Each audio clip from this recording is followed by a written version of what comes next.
Bonjour, mon nom est David Simard, médecin de famille au GMF du Fjord. Aujourd'hui, je vous fais une capsule sur les demandes anticipées d'aide médicale à mourir. Si vous êtes intéressé à cette vidéo, c'est probablement parce que vous ou un de vos proches avez un diagnostic d'une maladie qui pourrait mener à l'inaptitude et que vous vous questionnez par rapport aux demandes anticipées d'aide médicale à mourir. Donc, la vidéo d'aujourd'hui vise à expliquer un peu qu'est-ce que c'est qu'une demande anticipée d'aide médicale à mourir, comment ça se distingue d'une demande d'aide médicale à mourir plus classique comme on l'a entendu dans les dernières années, d'expliquer qui peut être admissible, puis c'est quoi le processus pour faire une telle demande. Depuis 2014, au Québec, il y a un acte qui s'appelle les aides médicales à mourir qui sont faites aux personnes qui ont une maladie grave et incurable et chez lesquelles cette maladie-là cause des souffrances, soit physiques ou psychologiques, qui sont jugées intolérables par la personne. Donc, on a tous déjà entendu parler de ça, on a tous un proche qui a été impliqué de près ou de loin dans une aide médicale à mourir. L'exemple le plus fréquent qu'on a en tête, c'est quelqu'un qui a un cancer qui est non traitable, puis le cancer arrive en fin de cours, puis le cancer cause des souffrances physiques ou psychologiques qui sont intenses chez la personne, puis cette personne-là juge que le temps qui lui reste à vivre n'est pas satisfaisant pour lui, puis qu'il souhaiterait être soulagé de ses souffrances, puis de partir de manière digne avec l'aide médicale à mourir. C'est cet acte-là qu'on appelle maintenant les aides médicales à mourir contemporaines. On les appelle contemporaines parce que c'est présentement que ça se passe. Donc le problème, il est là, la maladie, elle est là, les souffrances sont déjà présentes. Le patient fait une demande avec toute sa tête de dire je souhaite obtenir l'aide médicale à mourir dans les prochains jours, prochaines semaines, etc. On l'oppose maintenant aux demandes anticipées d'aide médicale à mourir, qui sont nouvelles depuis octobre 2024 au Québec, qui sont faites pour les patients qui ont une maladie qui va éventuellement causer l'inaptitude du patient. Qu'est-ce que c'est en fait l'aptitude d'un patient? Bien, l'aptitude, c'est d'être apte à prendre ses propres décisions. Donc, quand on a une décision à prendre, c'est être capable d'évaluer les avantages, les inconvénients, de peser les pour, les contre, d'évaluer c'est quoi les options alternatives, qu'est-ce qui se passe si je prends telle option, qu'est-ce qui se passe si je ne prends pas cette option-là, puis d'être capable de l'exprimer de manière cohérente et volontaire. Euh, une maladie qui mène à l'inaptitude, c'est une maladie souvent neurodégénérative. Donc, au niveau du cerveau, on va perdre ces capacités-là à bien exprimer nos décisions puis à bien faire la part des choses lorsqu'on a une décision à prendre. Par exemple, on a l'exemple le plus commun, c'est quelqu'un qui souffre d'une maladie d'Alzheimer. Donc, éventuellement, au fil des années, le patient va perdre des fonctions au niveau de son cerveau qui vont lui permettre de prendre des décisions de manière logique. Donc, c'est là qu'il va devenir inapte. Donc, ça vient d'où les demandes anticipées d'aide médicale à mourir. C'est que plusieurs Québécois, en fait, jugeaient que lorsque les personnes étaient atteintes d'une maladie qui causait leur inaptitude, c'était un peu injuste de ne pas avoir accès à l'aide médicale à mourir à ce moment-là. Par exemple, quelqu'un qui a un diagnostic d'Alzheimer, qui a une maladie qui va être grave et incurable éventuellement, mais que pour l'instant, le patient va bien, il est encore apte à prendre ces décisions-là, mais il sait très bien qu'éventuellement, cette maladie-là va progresser et va mener à son inaptitude. Puis lorsqu'il va avoir des manifestations qu'il ne souhaiterait pas de cette maladie-là, donc il ne voudrait pas vivre dans l'état où il va être, bien maintenant, à ce moment-là, il va être inapte, donc il ne sera pas capable d'avoir accès à l'aide médicale à mourir parce qu'il ne sera pas capable de formuler cette demande-là de manière pleinement réfléchie. Donc, ce que les gens demandaient, c'est de dire, bien, est-ce qu'on peut, à l'avance, lorsqu'on a notre diagnostic de notre maladie qui va mener à notre inaptitude, déjà identifier les conditions pour lesquelles on ne voudra pas se rendre plus loin et on va souhaiter obtenir l'aide médicale à mourir. Je vous donne un exemple concret. Il existe une panoplie, là, évidemment, de diagnostics, il y a différentes variations là-dedans, mais je vous donne un exemple qui est le plus fréquent puis dont les gens connaissent souvent des personnes qui ont eu cette maladie-là, la maladie d'Alzheimer. Donc, quelqu'un peut avoir le diagnostic de maladie d'Alzheimer, avoir des troubles de mémoire, par exemple, qui ont mené au diagnostic, mais est encore apte de prendre certaines décisions, puis d'avoir encore une qualité de vie qui est jugée acceptable. Ce patient-là pourrait formuler une demande anticipée d'aide médicale à mourir en disant actuellement je vais bien, j'aime ma vie, j'apprécie ma vie, Par contre, lorsque je vois les manifestations qui peuvent se présenter avec cette maladie-là, qui vont peut-être arriver dans quelques années, bien en fait, ces manifestations-là que je vais nommer, que je vais écrire sur un papier, lorsque celles-ci vont arriver, je vais vouloir qu'on m'administre l'aide médicale à mourir, même si à ce moment-là, je suis inapte et je ne suis pas capable de vous le formuler. Donc, je vous le formule d'avance et si ces manifestations-là surviennent, je veux qu'on m'administre l'aide médicale à mourir. Donc, qu'est-ce que ça prend pour faire une demande anticipée d'aide médicale à mourir? Bien, la première chose, c'est que ça prend un diagnostic. Donc, il faut qu'un professionnel de la santé vous ait posé un diagnostic d'une maladie grave et incurable qui peut mener à l'inaptitude.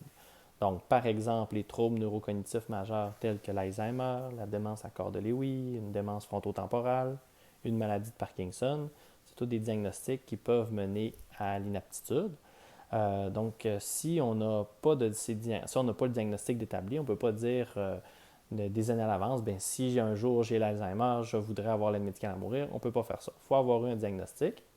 Deuxièmement, il faut être apte au moment de la demande. Fait qu'il faut être capable d'expliquer pourquoi je veux une demande anticipée d'aide médicale à mourir, c'est quoi les options alternatives, on est capable d'expliquer c'est quoi les manifestations qu'on veut éviter. Donc, il faut que la personne soit bien capable de prendre ses décisions de manière libre, de manière éclairée, puis d'être capable de les expliquer de manière adéquate. Donc, si on répond à ces conditions-là, on peut faire une demande anticipée d'aide médicale à mourir. Il y a d'autres conditions, il faut être apte, il faut être assuré auprès de l'Assurance maladie du Québec, etc. Mais si on respecte ces conditions-là, on peut faire une demande d'aide médicale à mourir anticipée. Puis, on l'écrit, je vais vous expliquer un peu le processus tout à l'heure. Puis, lorsque plusieurs années plus tard, en fait, on va arriver à avoir les manifestations que la personne avait identifiées. Par exemple, la personne a eu son diagnostic d'Alzheimer. Elle a dit, lorsque moi, je ne reconnaîtrai plus mes enfants, le nom de mes enfants, lorsque je serai incontinent aux urines et aux selles, par exemple, là, à ce moment-là, je veux qu'on m'administre l'aide médicale à mourir. Lorsqu'on va arriver à ce moment-là, puis il y a 2 médecins évaluateurs qui vont évaluer est-ce qu'on est rendu à cette étape-là, il y a une autre condition qui doit être là, c'est que la personne doit avoir des souffrances physiques ou psychologiques qui sont intolérables, qui sont jugées intolérables pour la personne, qui ne sont pas soulageables.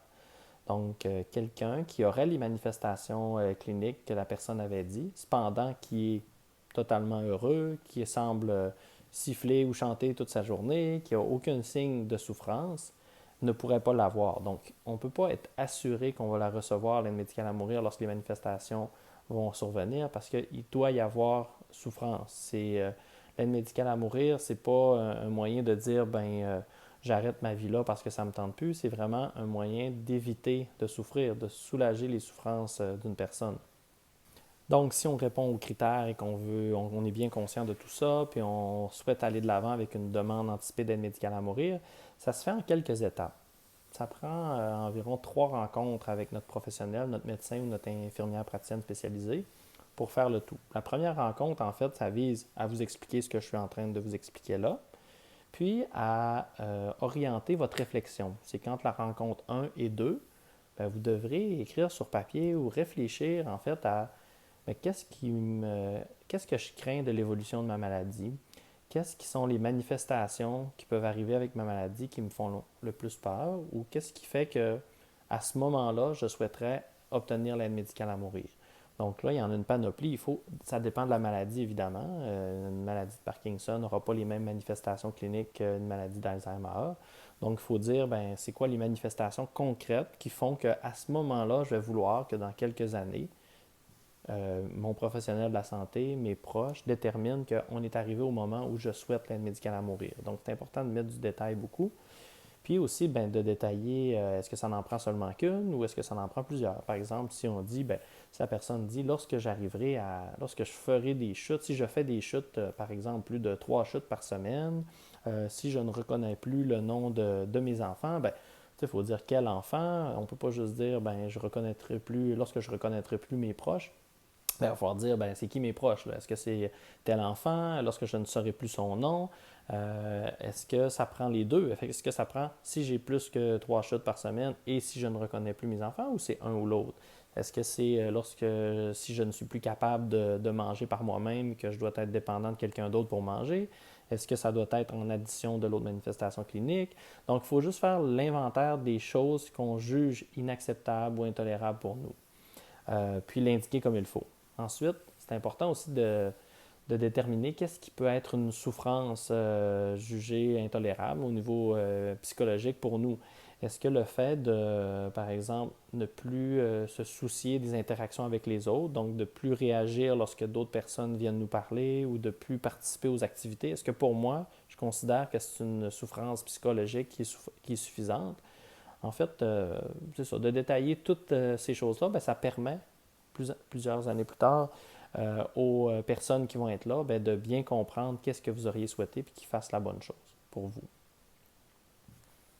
Ensuite, vous avez aussi, entre la rencontre 1 et la rencontre 2, lors de votre réflexion, à réfléchir si vous souhaitez nommer des tiers de confiance. Donc, des tiers de confiance, ce n'est pas obligatoire d'en nommer, mais si vous voulez, vous pouvez en nommer un ou deux. C'est des personnes qu'on inscrit au formulaire, puis qui vont être un peu les gardiens de cette discussion-là, puis cette réflexion-là. Donc, lorsque les manifestations cliniques vont survenir dans plusieurs années, qui vont comme lever le flag pour dire à votre médecin ou à votre IPS, je crois qu'on a atteint les manifestations cliniques qui nous avaient dit, j'aimerais qu'on fasse l'évaluation.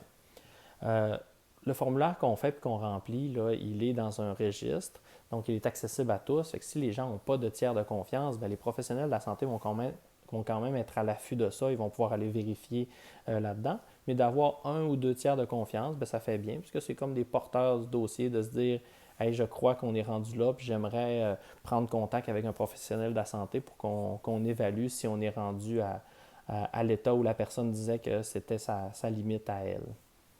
Donc, une fois que la réflexion est faite, on arrive à la rencontre numéro 2. La rencontre numéro 2 qui se passe en fait là, dans le bureau de notre médecin ou de notre IPS. Puis c'est là qu'on va rédiger le formulaire. Donc, le formulaire, il se passe sur l'ordinateur, il se passe en ligne. Donc, le patient nous partage sa réflexion, nous partage qu'est-ce qu'il souhaite détailler. Donc, on l'inscrit dans les mots du patient, puis on le traduit aussi en termes médicaux pour que ce soit le plus clair possible lorsque dans le temps va arriver ce moment-là pour qu'on se pose le moins de questions possible. Donc, on discute, puis on met sur papier, en fait, là, sur l'ordinateur, là, toutes l'issue de cette réflexion-là. Au terme de la rencontre 2, en fait, on enregistre le formulaire, il est sauvegardé. Puis on prévoit une rencontre 3 qui est la rencontre de signature. Ça peut être fait à la rencontre, dans une autre rencontre, quoique ça pourrait être fait aussi à la fin de la rencontre 2. C'est juste que la rencontre de signature, ça prend tout le monde qui est au même moment, au même endroit. Donc, ça prend le professionnel, ça prend le patient évidemment, ça prend les tiers de confiance, donc s'il y en a. Puis s'il y en a un ou deux, bien, il faut qu'ils soient tous là. Puis ça prend deux témoins indépendants, donc des témoins qui sont ni des tiers de confiance, ni le patient, ni le professionnel. Donc, tant qu'ils sont majeurs et qu'ils sont aptes, juste des témoins qui vont attester que les gens qui signent sur le formulaire, c'est bien les personnes qui sont en question dans le formulaire. Donc, tout le monde doit être à la même place au même moment. On ne peut pas prendre le formulaire, l'amener chez quelqu'un que, bon, le tiers de confiance le signe puis nous le ramène. Là, tout le monde doit être à la même place au même moment. On imprime le formulaire qu'on avait fait à la rencontre 2. Tout le monde le signe sur place. Puis ensuite de ça, nous, on s'occupe de le numériser puis de le mettre au registre. Le formulaire reste donc dans le registre jusqu'à ce qu'à un moment donné, quelqu'un lève un drapeau en disant « Je crois qu'on a atteint ces manifestations cliniques-là ». Donc, ça peut être un tiers de confiance, ça peut être même quelqu'un d'autre de la famille qui peut se dire « J'ai l'impression qu'il n'aurait pas voulu vivre dans l'état où il est présentement ». Ou ça peut être, donc c'est ça, n'importe quel personnel ou personne qui côtoie la personne. Puis à ce moment-là, va s'enclencher les évaluations. Donc, deux médecins ou deux IPS indépendantes vont évaluer le patient pour voir est-ce que l'état qu'il est actuellement correspond à ce qu'il avait dit à ce moment-là. Puis, est-ce qu'on a aussi les critères de souffrance physique ou psychologique qui justifient cette demande d'aide médicale à mourir-là, de la mettre en branle. Il faut savoir aussi qu'au moment arrivé, si les deux évaluations indiquent que le patient est effectivement admissible, puis qu'on est rendu aux manifestations cliniques et à une souffrance qui justifie d'administrer l'aide médicale à mourir, si le patient offre une résistance claire aux soins, donc signifie verbalement ou physiquement qu'il ne veut pas avoir l'aide médicale à mourir, ben, on ne peut pas la donner à ce moment-là non plus. Donc, on ne peut pas forcer le patient. à moins que ce soit une résistance aux soins généraux. Fait que par exemple, que le patient, c'est pas clairement à l'aide médicale à mourir qui s'objecte, c'est un peu à tout, il ne comprend pas en fait où on est, ou qu'est-ce qu'on fait, il résiste, il ne veut pas prendre ses médicaments, résiste à son habillement. Donc si c'est une résistance de ce type-là, il y aurait la possibilité de donner un médicament pour sédationner le patient pour pas qu'il y ait cette agitation-là ou cette agressivité-là pour pouvoir administrer l'aide médicale à mourir. Mais ça fait partie des choses qui sont importantes à discuter lors de la rencontre numéro 1 et lors de la rencontre numéro 2 lorsqu'on l'indique au formulaire, c'est de savoir est-ce que ça pourrait être acceptable de donner cette sédation-là pour pouvoir administrer l'aide médicale à mourir s'il y a un refus aux soins. Donc, j'espère que ça vous a aiguillé un peu, ça vous a aidé un peu à comprendre qu'est-ce que c'est qu'une demande anticipée d'aide médicale à mourir. Évidemment, la rencontre 1, elle est là pour clarifier vos questions, etc. Il y a aussi un document qu'on peut vous remettre pour aiguiller votre réflexion, puis où vous pourrez inscrire vos questions spécifiques si vous en avez. Puis, bon, on est toujours là pour répondre à vos questions.